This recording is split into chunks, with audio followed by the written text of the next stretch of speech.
O programa Trabalho Legal está no ar e estes são os nossos destaques.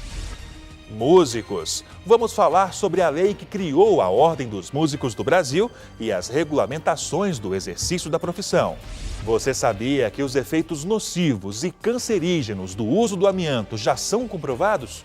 Por esse motivo, foi realizado em Campinas, São Paulo, o Congresso Internacional sobre o Amianto. E o MPT esteve por lá. A profissão de músico é uma das mais antigas do mundo. E aqui no Brasil, ela é regulamentada pela Lei 3.857.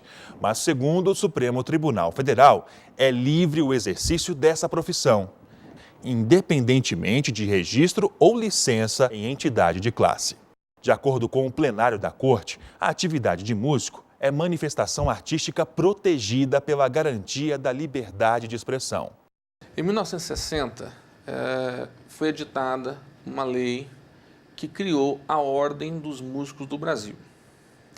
Essa lei veio trazer uma organização para essa categoria, estabelecendo uma série de procedimentos organizacionais para o próprio funcionamento da ordem, mas o mais importante para os músicos foi criar algumas relações de trabalho e alguns direitos específicos que extrapolam a lei e que alcançam até os dias atuais essa categoria. A Lei 3.857, que vai completar 56 anos em dezembro, criou a Ordem dos Músicos do Brasil. É ela responsável pela seleção, disciplina, defesa de classe e fiscalização do exercício da profissão. Ao meu lado, Eduardo Lacerda dos Santos, mais conhecido como Dudu Lacerda. Aos 15 anos, ele teve o primeiro contato com a música e de lá pra cá, dá para imaginar, né? Não parou mais. Sei que nessa história tentei tudo isso, mas depende de você. Sabe dançar, eu sei. Já tentei tudo isso, mas também coragem para te dizer. Dudu, como é que foi esse primeiro contato com a música? Foi sem querer, foi na brincadeira? Bom, eu sou de família de pais aí de São Paulo e Rio de Janeiro. Então, assim, como essa questão da música é muito forte para eles, né? Sempre tive essa influência dentro de casa. Portanto, eu me tornei músico junto com meu irmão, né? A gente formou uma banda no ensino médio, na época do Elefante Branco. E com os amigos, a gente tocava já para os professores, churrascos. Todo mundo gostava? Da turma, Aí foi tomando gosto pela coisa e eu não parei mais, assim, é o que eu gosto, é a minha vida.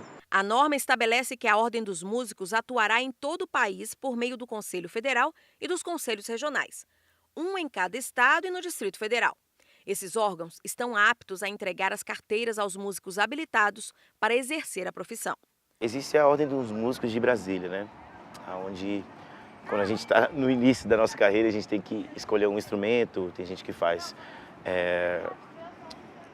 ali a sua prova de canto, tem gente que faz, eu mesmo fiz de cavaquinho na época, né? Faz tantos anos, no início dos anos 2000. A legislação traz que a Ordem dos Músicos deve se preocupar com a formação contínua dos profissionais, promover e estimular cursos de aperfeiçoamento, concursos, prêmios e bolsas de estudo. É desse jeito que Dudu faz, preocupado com a carreira, que exige muita dedicação.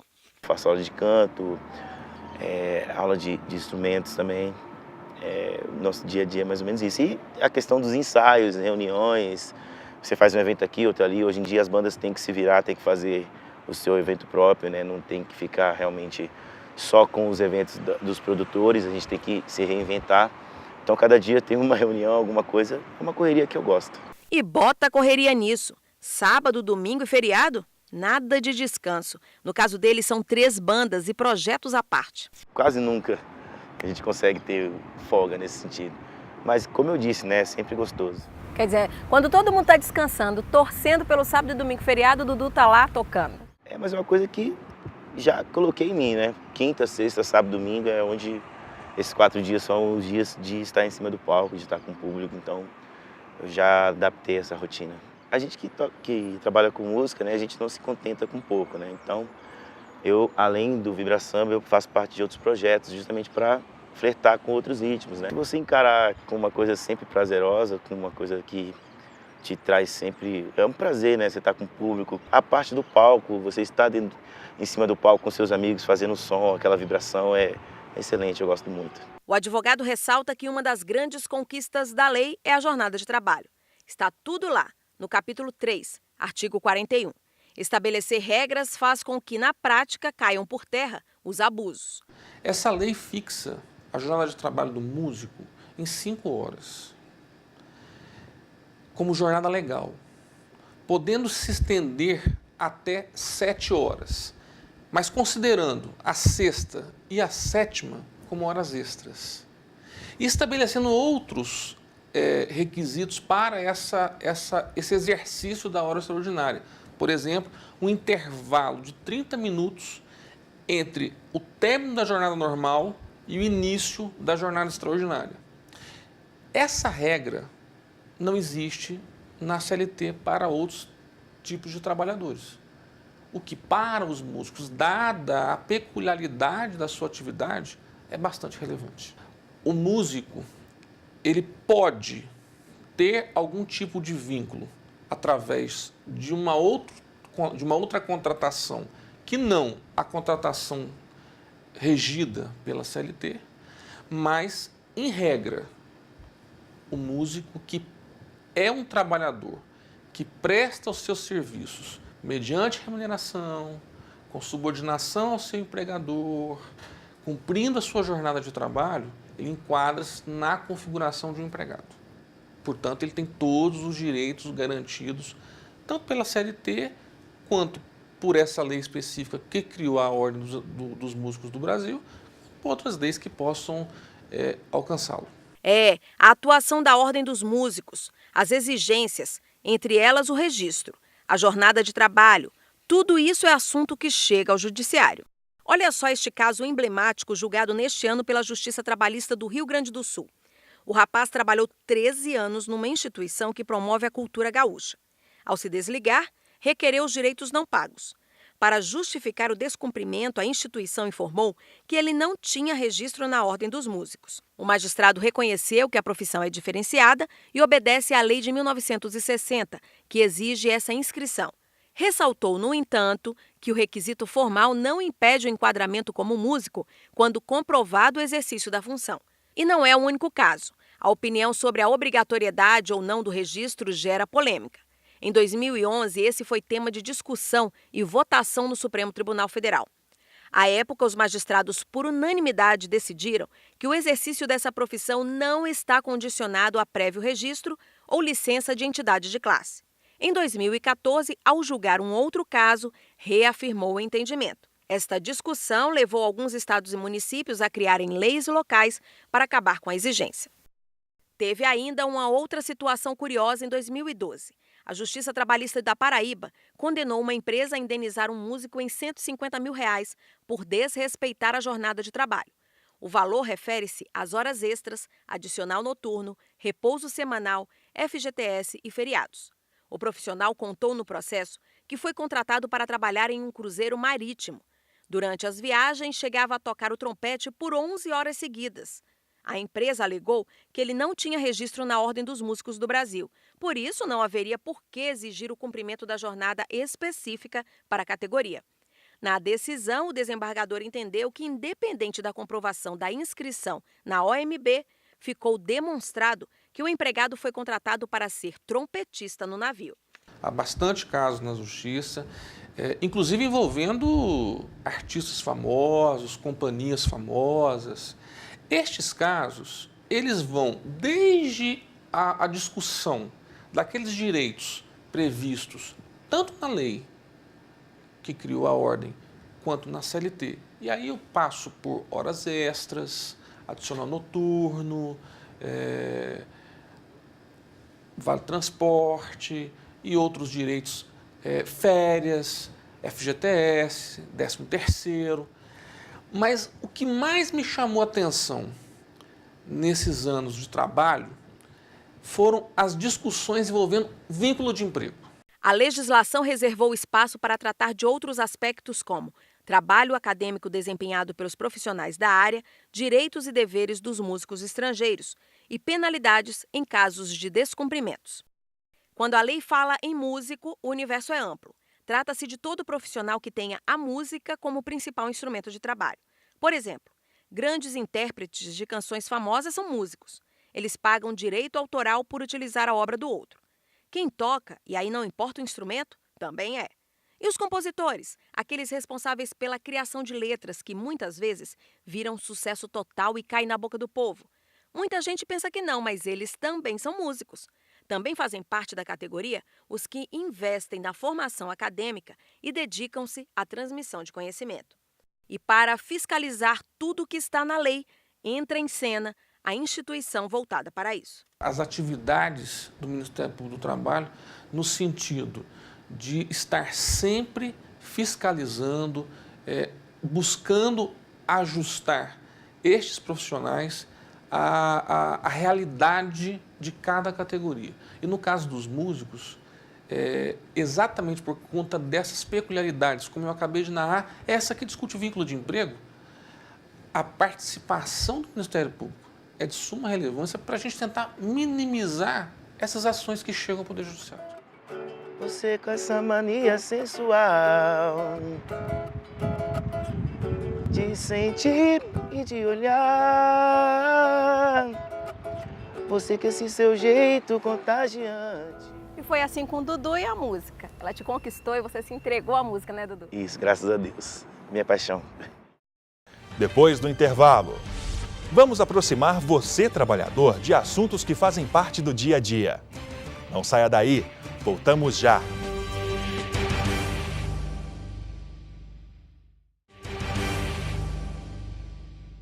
Uma reunião realizada na Procuradoria-Geral do Trabalho discutiu medidas para melhorar condições de trabalho dos empregados de empresas de fast food. O pedido do encontro veio de uma central sindical para discutir o acordo judicial entre o MPT e a Arcos Dourados. Essa empresa é a maior franqueada da rede McDonald's no mundo. A internacionalização da luta pela melhoria das condições de trabalho dos empregados nas empresas de fast food pode ganhar um reforço. Representantes da União Geral dos Trabalhadores se reuniram com procuradores do trabalho para discutir essas medidas. A proposta da central sindical é fazer com que o fim da jornada móvel variável seja discutido no âmbito da Organização Internacional do Trabalho, a OIT. Essa reunião foi muito importante para a gente manter essa proximidade, das centrais sindicais, das entidades sindicais de base, de âmbito nacional, inclusive junto com o Ministério Público, para que possamos discutir questões que são muito importantes para os trabalhadores e até para a sociedade, em âmbito nacional. A reunião, realizada a pedido da central sindical, teve como referência o acordo judicial do Ministério Público do Trabalho e a Arcos Dourados, maior franqueadora do McDonald's no mundo, que obrigou a empresa a pôr fim à prática da jornada móvel variável nas lojas da rede no Brasil. O principal ponto, digamos assim, da ação, aquele que de fato movimentou a atuação do Ministério Público, diz respeito à jornada móvel variável. E por conta dessa jornada ser variável, o que acontecia? Diversas outras normas que tratam da jornada do trabalho dos empregados, do intervalo entre a jornada dos empregados, eram violadas. Como era variável, como eu disse antes, a jornada do trabalhador dependia do movimento do balcão. Então, o que acontecia bastante antes? O trabalhador saía para almoçar e depois de 20, 30 minutos ele tinha que voltar ao trabalho. Então, eram várias questões relacionadas à jornada, descumprimento do trabalhador fazendo mais de 2 horas extras por dia, trabalhador não tendo intervalo de 11 horas entre 2 dias de trabalho, chamado intervalo interjornada, respeitado. Pode-se dizer que quase todos os capítulos da CLT que tratam da duração da jornada de trabalho estavam sendo respeitados pela empresa. Tudo isso decorrente desse sistema de jornada móvel. No encontro, também foi discutido o processo de fiscalização do acordo judicial contra a Arcos Dourados, uma força-tarefa formada por 5 procuradores do trabalho e uma perita do MPT foi montada para analisar cerca de 200 mil documentos referentes a 5 meses da jornada de trabalho dos 40 mil funcionários da empresa. Toda a análise deve estar pronta até o final desse mês. Mas que nós esperamos concluir o mais rápido possível, até para poder apresentar isso ao judiciário, já que nós estamos tratando de um acordo judicial, apresentar para a empresa apresentar para os sindicatos assistentes e tentarmos e cobrarmos da empresa soluções para que esse acordo ele seja, de fato, implementado e cumprido pela mesma. Agora sejam bem-vindos novamente ao quadro Meus Direitos, que é feito para tirar as dúvidas frequentes do trabalhador brasileiro.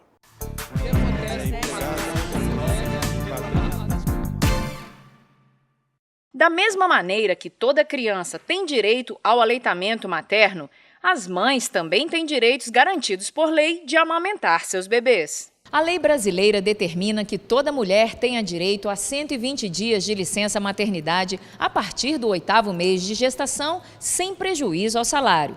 Mas uma nova lei foi aprovada e prorrogou essa licença para 180 dias. Sorte dos bebês que serão amamentados por mais tempo. Houve a alteração na legislação da licença maternidade, prorrogando esse período para 180 dias. No caso das servidoras públicas, elas já têm esse direito previsto na legislação específica. Já para as trabalhadoras da iniciativa privada, a regra geral ainda permanece de 120 dias. Esse período poderá ser estendido até 180 dias se a empresa fizer aderir ao programa da empresa cidadã, que aí vai resguardar as trabalhadoras esse período de mais 60 dias na sua licença maternidade. Então, para os servidores públicos, para os funcionários públicos, já está garantido a licença de 180 dias. Mas para os trabalhadores da iniciativa privada, é a necessidade da empresa se inscrever no programa da empresa cidadã. Beatriz tem 28 anos, amamenta Sara desde que nasceu. Mas dúvidas sobre a lei que protege o direito à amamentação ainda existem. Quando eu retornar ao trabalho, eu preciso interromper a amamentação? Beatriz, nesse caso da senhora retornar ao trabalho, caso a sua filha ainda não tenha completado os 6 meses, a senhora ainda terá o direito de amamentá-lo, porque a legislação, a CLT, no artigo 396, garante à senhora o intervalo de 2 períodos de 30 minutos durante o dia para poder efetuar a amamentação da sua filha. Então, se a senhora retornar ao trabalho, passou os 120 dias da licença maternidade, a senhora está ainda amamentando, a senhora vai e deve continuar amamentando a sua filha. E a legislação lhe resguarda esse intervalo de 2 períodos de 30 minutos durante a jornada de trabalho. Até quando o período da amamentação pode ser prorrogado? Apesar da legislação determinar que esse período é até 6 meses, mas a legislação também estabelece que em caso de necessidade que o pediatra da sua filha entenda necessário que estenda esse período de amamentação, ele pode ser estendido.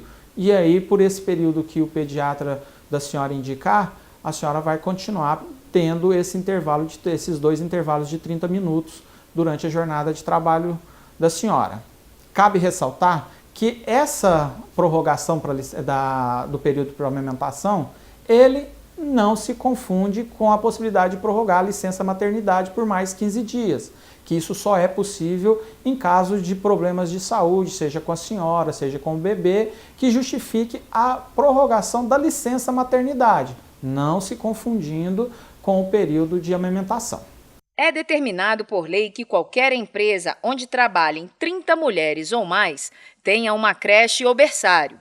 Se a empresa não tiver essa opção, a funcionária pode sair do serviço para amamentar seu filho em casa. É possível uma negociação com a empresa e transformar os 2 descansos de 30 minutos em um intervalo único de 1 hora, que poderá ser utilizada para entrar 1 hora mais tarde no trabalho ou sair 1 hora mais cedo, ou ainda, se for conveniente, estender 1 hora a mais o horário de almoço. Tudo deve ser negociado diretamente entre a mãe e o patrão. Existe multa para os estabelecimentos que constrangem as mães que amamentam em público? Excelente pergunta, Beatriz. No Brasil, existe duas localidades que já editaram uma legislação para coibir essa prática de alguns empregadores, que é em São Paulo e no Rio de Janeiro. Em São Paulo, prevê uma multa de R$ 500 para o empregador que proíbe, que dificulte a amamentação da mãe no local de trabalho, e no Rio de Janeiro a multa é um pouco mais pesada, é de R$ 2.000 por evento.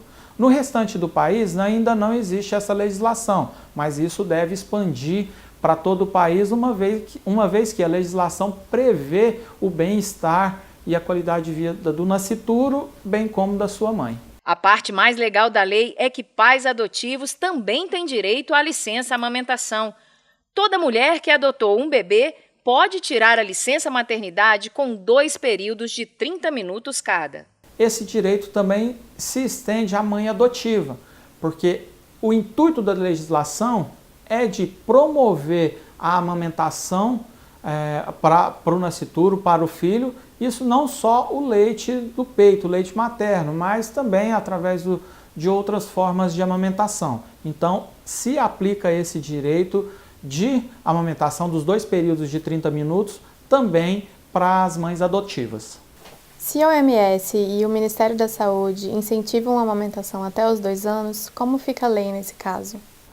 Beatriz, no caso da OMS e do Ministério da Saúde, são apenas orientações, regras para que tenha um desenvolvimento melhor das crianças, um desenvolvimento mais saudável. A legislação ela prevê a garantia do empregado até os 6 meses de idade. Tanto que no artigo 396 da CLT, ele já prevê um descanso, um intervalo de 30 minutos em cada período de trabalho até os 6 meses, garantindo à senhora e ao bebê da senhora que seja amamentado por esse período.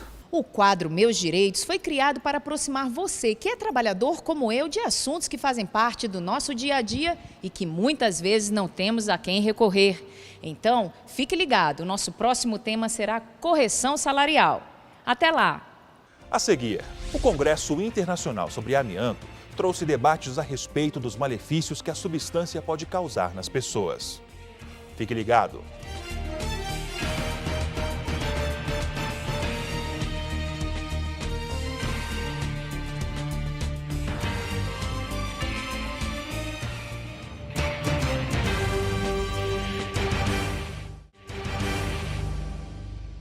E agora vamos tratar mais uma vez da saúde do trabalhador.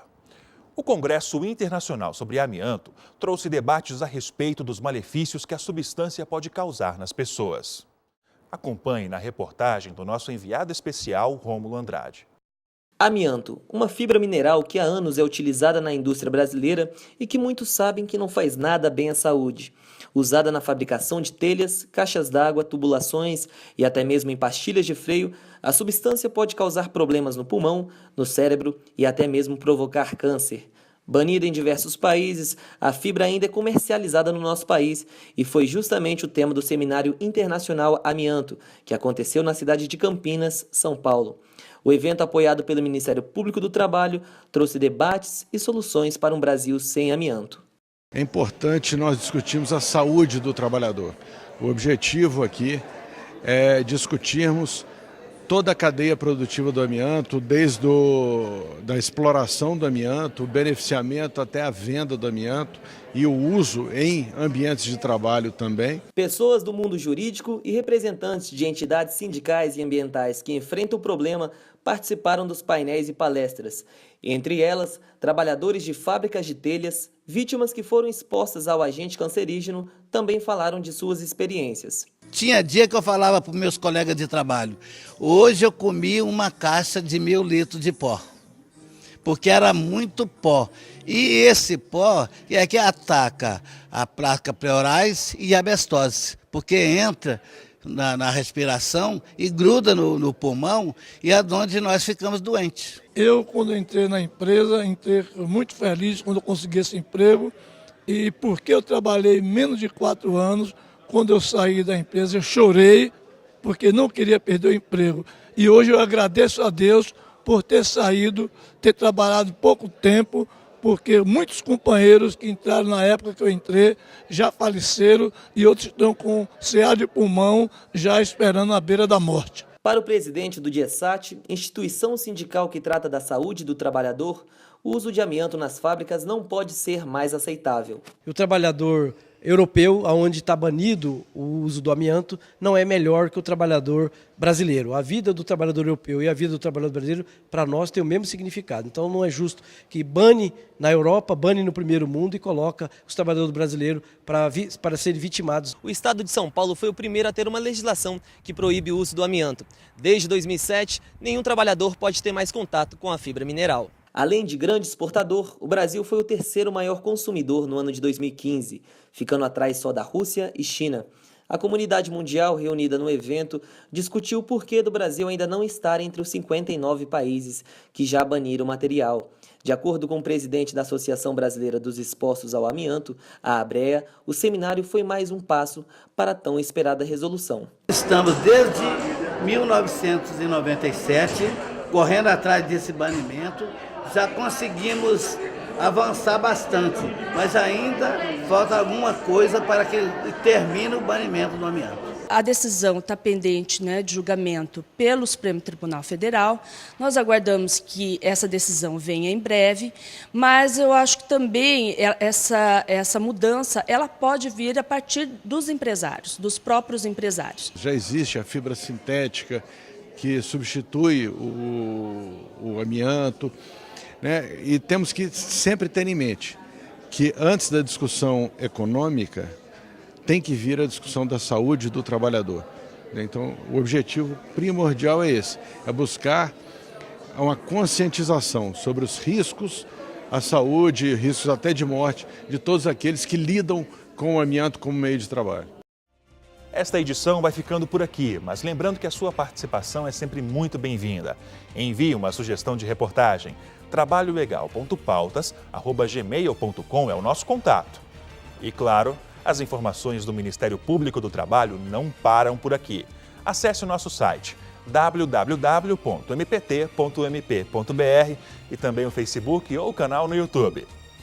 Uma ótima semana para você e até a próxima!